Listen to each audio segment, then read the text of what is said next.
George Carlin said, think of how stupid the average person is, and realize half of them are stupider than that. What real-life example have you seen that validates this view? I'm a physician, eye doctor specifically. I will tell you that the longer I work, now 15 years, my standard for the average person continues to decline.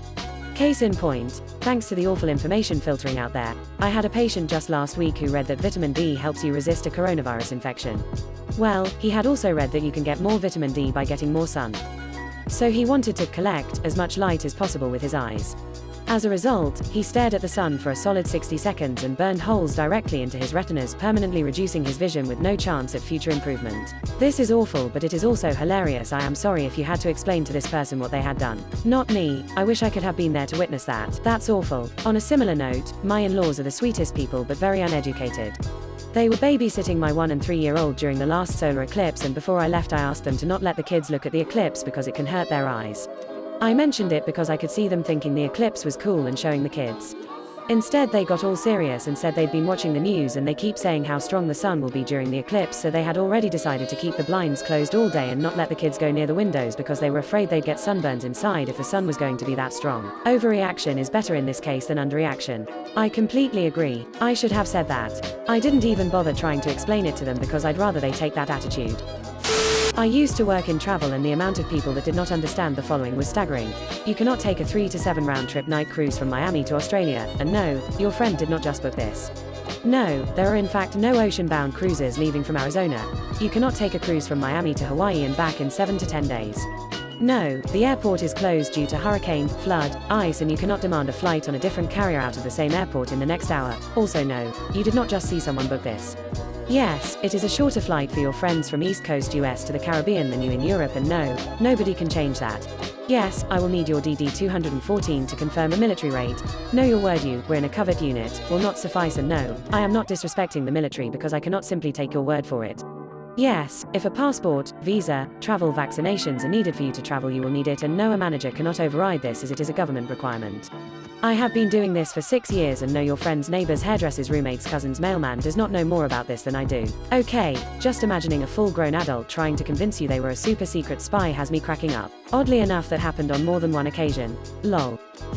Oof, good one. Okay, so my favorite was a guy who was planning his honeymoon but he didn't have a lot of money. He was bummed about the cost of air travel. A friend suggested a train ride might be cheaper. He became frustrated after a few days of trying and complained that he couldn't find any trains going to Hawaii. It still didn't sink in because he had seen pictures of trains in Hawaii. He couldn't grasp that they were shipped there. It got even more surreal after that. What was his reaction when you told him about boats? He argued with us that no boat was big enough to carry a train. When we told him how big container ships were, he was honestly befuddled. But how'd they get the container ships to Hawaii? A bigger container ship? But then how did that get to Hawaii? Wait, what's a container ship? It's a piece of potato that is filled with boxes. A girl in one of my college classes argued that heart transplants shouldn't be allowed because that's where the feelings are, and the person receiving the heart wouldn't be the same person anymore. That's actually pretty funny if it wasn't so sad. I mean, it's obviously fake if one thinks about it, but I could see someone taking just the right classes to make it that far without knowing the truth simply because it never came up. Friend of mine showered in cold water for a year cause he never thought of turning the other tap to see what it would do. That's the dumbest thing I've read in this thread so far. Old boss had a morning routine of walking around the office with a bucket. He was watering all of the plastic flowers. Okay, I have been unfortunately guilty of this one time. A new girl started at work and she sat across from me, so we shared some desk space in the corner. She put these flowers there with a special vase that made it look like real water in the bottom. As a nice gesture, I watered them for her before one weekend. She got a huge kick out of it, and we laughed about it all the time. The first time I took LSD, I was talking to this girl who said that she had had this flower for 2 years and loved it and even took it to the shower with her, and then right there at the festival her mum called her to tell her it was plastic and she was really upset. Nothing about anything made sense. Tell me more. I just had a customer yell at me for putting their eggs in a separate bag, saying they don't want all those bags and the paper ones always rip. Before putting it in the bag and throwing a pound of flour on top. It was somewhat satisfying seeing their face as we heard the cracks, until I realized I'm the one who needed to clean it up. Oh, also she complained that we hadn't warned her about the fragility of eggs. I had a lady scold me because I placed a bag of potato chips on top of her egg carton. Guess, she didn't notice that the egg cartons in the cooler were stacked about 6 high. There's really no hope for that lady, because I know better and I'm allergic to eggs. At the DMV, I went to renew my license. I was waiting in a room with the computers that people use to take the written portion. The clerk sat a man down, looked him in the eyes and said, "If you pull your phone out, it's an automatic fail." The window licker says, "Ite," while pulling out his phone and immediately failing. I saw a guy in front of me at the DMV fail the eye test, and tell the employee he has glasses but they're at home. He got really mad when the employee told him he has to come back with the glasses and retake it. Worst part is he'll probably drive without them. I mean, he probably drove to the DMV without them to take the eye test. About half the calls I take on a daily basis. People call 911 to ask whether Walmart is open, to report that they didn't get enough mayo on their burger, to complain that cleanup at a fatality wreck is taking too long. All sorts of silly, out-of-touch shit. Granted, there is probably some level of mental illness and/or substance abuse present in those calls.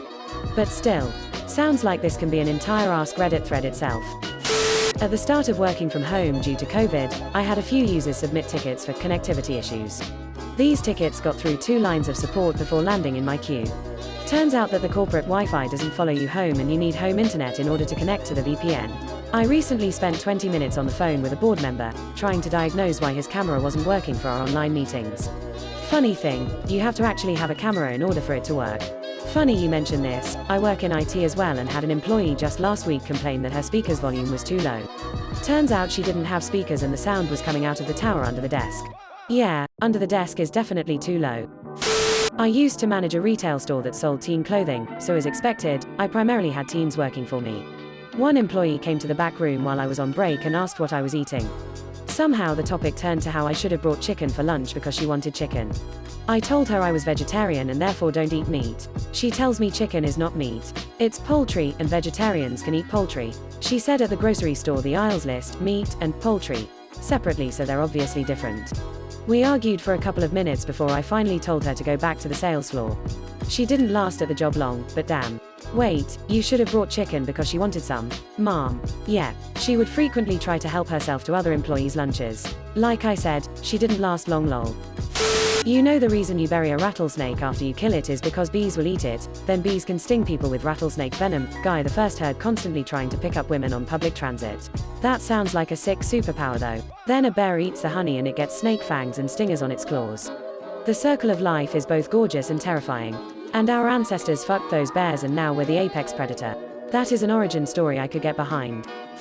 I used to work in Banff National Park. One day at the end of the tour I was driving some guests back to their hotel and a woman was adamant that Banff was clearly a very dangerous place to visit since we just let wild animals run around everywhere. They should be in cages. Had to fight the urge to throw her off the bus pretty hard.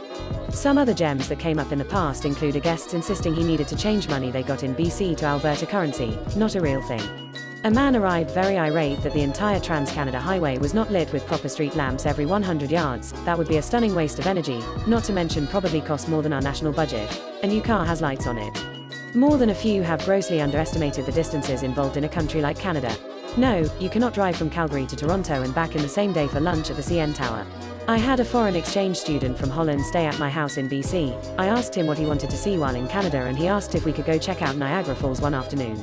Crazy how some people just don't have a concept of how huge Canada is, I think especially people from a country that you could drive across in 5 hours. I've heard stories of European tourists visiting the US, and thinking they can take a quick road trip from NY to Vegas. I worked at a bank.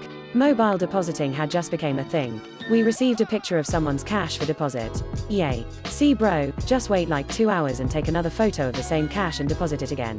And again and again. Whoa. Instant money. Yeah bro, instant money. Fuck, we're gonna be so rich off this $84.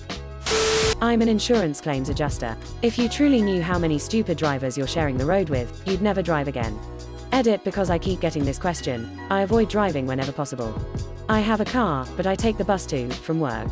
I never drive at night. I work in highway safety, can confirm. I can no longer count on 2 hands the number of people I've stopped with in the middle lane of traffic on a freeway, with no bigger problem than a flat tire. When I question him as to why they stopped in the middle of a freeway, the typical answer is either the vehicle wouldn't go any further, or they don't want to damage their rim. I swear to whatever you want me to swear to, people will put the well-being of the rim on their car above their own safety and even the safety of their children. And the weird thing is, it makes perfect sense to them. I worked at Little Caesars and we were proofing the dough for pizza. My boss said, at 7 p.m., that the dough needed to rise for 12 hours, and took out her calculator to do the math. So I said that's gonna be 7 a.m. Then she said the dough will expire in 48 hours and started doing the math again. I told her it would expire 2 days from now, and she said that's kinda weird how that works out, huh? I quit shortly after that.